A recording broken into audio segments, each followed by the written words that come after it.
لیکن ابھی تک ہوش نہیں آ رہا، حالانکہ عام طور پر خواتین ہوش میں آ جاتی ہیں۔ پھر ایک نرس چھوٹا سا بچہ لے کر آئی اور ازمیر کی گود میں ڈال دیا۔ اس کے آنسو بہنے لگے۔ کتنا شوق تھا روحا کو بچے کا، اور اب ہوش میں نہیں آئی تھی۔ وہ بے حد پریشان تھا۔ بچے کو پیار کر کے نغمانہ کی گود میں ڈال دیا تھا۔ اس کے آنسو بہنے لگے تھے۔ کتنا شوق تھا۔ وہ بے حد پریشان تھا۔ بچے کو پیار کیا، نغمانہ کی گود میں ڈال دیا۔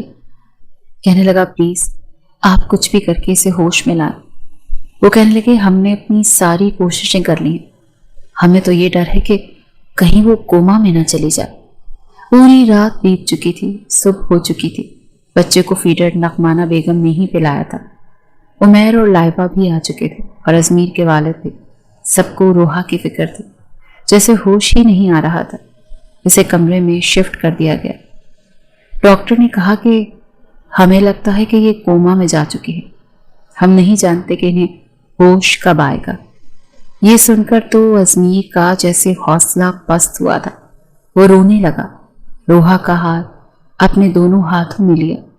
کہنے لگا روحا پلیز آنکھیں کھولو، دیکھو اللہ نے کتنا پیارا سا منا دیا ہے تمہیں، بالکل تمہارے جیسا ہے۔ اٹھو نا یار، ایسا تو نہیں کرتے نا، پلیز روحا آنکھیں کھولو نا، دیکھو نا تمہارا بیٹا تمہیں دیکھنے کے لیے کتنا مچل رہا۔ ازمیر کی آنکھوں سے آنسو بہ رہے تھے، سب کی آنکھوں سے آنسو ہی بہ رہے تھے۔ بچہ واقعی رو رہا تھا، نغمانہ کی گود میں بھی چپ نہیں ہو رہا تھا، لیکن وہ تو ایسی نیند سوئی کہ اٹھ ہی نہیں رہی تھی، بس سانسیں چل رہی تھیں۔ آہستہ آہستہ وقت گزرنے لگا۔ ازمیر کے والدین اور لائبہ، عمیر سب گھر جا چکے تھے۔ بچہ بھی نغمانہ بیگم لے کر چلی گئی تھی، لیکن ازمیر سہج تھا۔ ایک ہفتے میں حالت بگڑ کر رہ گئی تھی، شیف بڑھ گئی تھی، رو رو کر آنکھیں سوج گئی تھیں۔ بار بار اس کے پاس بیٹھتا تھا، اسے اٹھانے کی کوشش کرتا تھا۔ اسے نہیں پتا تھا کہ کل تک اسے بری لگنے والی لڑکی آج اس کے لیے زندگی کی قیمتی چیز بن چکی ہے۔ اس کے بغیر ایک لمحہ اچھا نہیں لگ رہا تھا، کچھ بھی اچھا نہیں لگ رہا تھا، یہاں تک کہ اپنا بچہ بھی اب اسے اچھا نہیں لگ رہا تھا۔ لیکن جب ایک مہینہ ایسے ہی گزر گیا تو ڈاکٹر بھی مایوس ہو چکی تھی۔ کہنے لگی ہمیں نہیں لگتا کہ اسے ہوش آئے گا، اگر آپ اجازت دیں تو ہم اسے زہر کا انجیکشن دے دیتے ہیں، کیونکہ آپ اپنی بیوی کو تکلیف میں رکھنا چاہتے ہیں۔ کیوں؟ کہنے لگا نہیں، یہ خود سے سانس لے رہی ہے، اس کا مطلب زندہ ہے۔ میں اپنی بیوی کے لیے اتنا بڑا فیصلہ نہیں کروں گا۔ میں آپ کو بل بھر رہا ہوں نا، اپنا سب کچھ اس پر لگا دوں گا۔ مجھے یقین ہے میرا اللہ مجھ سے اتنی بڑی آزمائش نہیں لے کر اسے ہوش آ جائے گا۔ بچہ نغمانہ بیگم کا عادی ہو چکا تھا، دادی کی گود میں ہی ماں کی ممتا کو تلاش کر رہا تھا۔ مہینہ، 2 مہینے، پھر 3 مہینے گزر گئے، لیکن روحا کو ہوش نہیں آیا۔ کبھی کبھی تو ازمیر اپنے ساتھ ہی اپنے بیٹے اسد کو بھی لے آتا، اسے کہتا یہ تمہاری مما ہے، اسے مما کہو۔ اسے ایک ہی امید تھی کہ جب بچہ روحا کو مما کہے گا تو وہ ضرور جاگ جائے گی، ازمیر سے اسے محبت ہو یا نہ ہو۔ بچے سے شدید ترین تھی، پریگننسی میں بھی وہ یہی کہتی تھی ازمیر یہ مجھے مما تو کہے گا نا، جب یہ دنیا میں آئے گا تو سب سے پہلے میرا نام لے گا نا، پتہ نہیں دکھنے میں کیسا ہوگا، اس کی آنکھیں کیسی ہوں گی، اس کا ناک کیسا ہوگا۔ اور آج ابھی تک اس کی آنکھوں کو اجازت نہیں تھی کہ اپنے بچے کو دیکھ سکے۔ ازمیر بچہ روحا کے پاس لٹا دیتا، وہ اپنی ماں کی قمیض کو کھینچتا تھا، پھر روتا تھا۔ پہلی بار ایسا ہوا کہ اس کے رونے کی آواز سن کر روحا کی ہارٹ بیٹ تیز ہوئی تھی۔ مشین میں اس کی ہارٹ بیٹ تیزی سے چلنے لگی تھی، اور یہ دیکھ کر جیسے ازمیر کے اندر امید جاگی تھی۔ اس نے بچے کو مزید رلایا، وہ بار بار روحا کی قمیض کو کھینچ رہا تھا، رو رہا تھا، اور روتے روتے کبھی اماں اماں کہہ رہا تھا۔ ایسا لگ رہا تھا جیسے روحا کی آنکھوں کی پتلیاں ہلی۔ اس نے جلدی سے نرس کو بلایا، ڈاکٹر کو بلایا۔ ڈاکٹر روحا کے جسم میں ہلکی سی جنبش دیکھ کر کچھ پر امید ہوا تھا۔ وہ کہنے لگا آپ کا بچہ اپنی ماں کو ہوش میں لا سکتا ہے، اسے روز لائیں، اس کی ماں کے پاس لٹائیں، اپنے بچے کے لمس کو یہ محسوس کرے گی، اس کے رونے کی آواز سنے گی تو یقیناً جاگ جائے گی۔ اور پھر ایسا ہی ہوا تھا۔ ازمیر روز اسد کو لے کر آتا اور اسے بھوکا لے کر آتا۔ بھوک کے مارے وہ رونے لگتا تو اسے روحا کے ساتھ لٹا دیتا۔ جب وہ روتا اماں اماں کہتا تو روحا کے مردہ وجود میں جیسے جان سی آنے لگتی۔ ایک بار تو اتنا رویا کہ یکدم سے روحا اٹھ کر بیٹھی تھی۔ یہ دیکھ کر ڈاکٹر بھی حیران ہوئے تھے اور ازمیر بھی۔ ایک دم اس نے اپنے روتے بچے کو گود میں لے کر سینے سے لگایا تھا۔ ڈاکٹر تو یہ دیکھ کر حیران رہ گئے تھے۔ خدا کی قدرت تھی، ورنہ کوما کے پیشنٹ کئی سال تک کوما میں ہی رہتے ہیں، لوگ تو امید ہی چھوڑ دیتے ہیں۔ لیکن شاید یہ روحا کی محبت تھی اپنے بچے کے لیے کہ وہ ہوش میں آ چکی تھی۔ اسے سینے سے لگائے وہ رو رہی تھی۔ اسے تو یہی لگا کہ شاید ابھی آپریشن ہوا اور کچھ گھنٹوں بعد ہی اسے ہوش آ گیا۔ لیکن جب اسے پتا چلا کہ پچھلے 4 ماہ سے وہ بے ہوش ہے تو اسے یقین ہی نہیں آ رہا تھا۔ اپنے بچے کو سینے سے لگائے وہ رو رہی تھی، چوم رہی تھی۔ ازمیر اس کو دیکھ رہا تھا۔ کچھ دنوں میں وہ ٹھیک ہو کر گھر آ گئی تھی۔ ازمیر اس کا اور بھی زیادہ خیال رکھتا تھا، اسے اپنے ساتھ لگا کر سوتا تھا۔ ایک عجیب سا وہم سا ہو گیا تھا اسے کہ کہیں روحا اسے چھوڑ کر نہ چلی جائے۔ بیٹا جب 3 سال کا ہو گیا تب روحا نے ہی کہا تھا آپ کو نہیں لگتا کہ اسد کا کوئی اور بھی بہن بھائی ہونا چاہیے؟ ازمیر کہنے لگا نہیں، میں ایسا نہیں چاہتا۔ وہ حیران ہوئی، کہنے لگی وہ کیوں؟ کہنے لگا بہت برا تجربہ گزرا ہے میرا، قسم سے مجھے لگتا تھا میری بھی جان نکل جائے گی۔ یہ کہہ کر روحا کو اپنے سینے سے لگا کر بھینگ چکا تھا۔ کہنے لگا تمہیں نہیں کھونا چاہتا، بس ایک بچہ ہی کافی ہے۔ لیکن روحا کہنے لگی ضروری تو نہیں جو پہلے ہوا ہے ویسا ہی ہو۔ بہرحال شادی کو 7 سال گزر گئے، 2 بچے بھی ہو گئے۔ لیکن اب بھی جب بھی ازمیر کو وہ وقت یاد آتا ہے تو روحا کو اپنے اندر سمیٹ لیتا تھا۔ وہ کہتی رہ جاتی تھی کہ مجھے سونے دیں، کیوں تنگ کر رہے ہیں؟ وہ کہنے لگا سو جاؤ، بس میرے قریب رہا کرو، تم دور ہوتی ہو تو میری جان نکلنے لگتی ہے۔ ازمیر آپ کبھی کبھی بالکل بچوں جیسی حرکتیں کرتے ہیں، ہٹے مجھ سے پیچھے۔ اگر اسد کی آنکھ کھل گئی تو کیا سوچے گا اسد جو اب 5 سال کا ہو چکا تھا؟ جب بھی باپ کے ہاتھ میں ماں کا ہاتھ دیکھتا تو اپنی ماں کا ہاتھ ازمیر کے ہاتھ سے ہٹا کر اپنا ہاتھ میں پکڑ لیتا۔ یہ میری مما ہے، ڈونٹ ٹچ ڈیڈ۔ وہ غصے سے ازمیر کو گھورتا تھا۔ بعد میں آ کر حق جتا رہے ہو، بتاؤں تمہیں؟ مگر جب سے حمزہ پیدا ہوا تھا اسد کی جگہ لے چکا تھا۔ اسد اب ازمیر کے ساتھ سوتا تھا، مگر جب دونوں بچے سو جاتے تو ازمیر بچوں کو ایک طرف لٹا کر روحا کو اپنے سینے سے لگا کر آنکھیں بند کر لیتا۔ کبھی کبھی تو وہ زچ ہونے لگتی، مگر ازمیر کی من مانی کے آگے ہمیشہ خود کو بے بس محسوس کرتی تھی، اس کی محبت کے آگے ہار جاتی تھی۔ شاید ہر عورت شوہر کی محبت کے سامنے بے بس ہو جاتی ہے، اپنا آرام تک بھول جاتی ہے۔ آپ کا کیا خیال ہے؟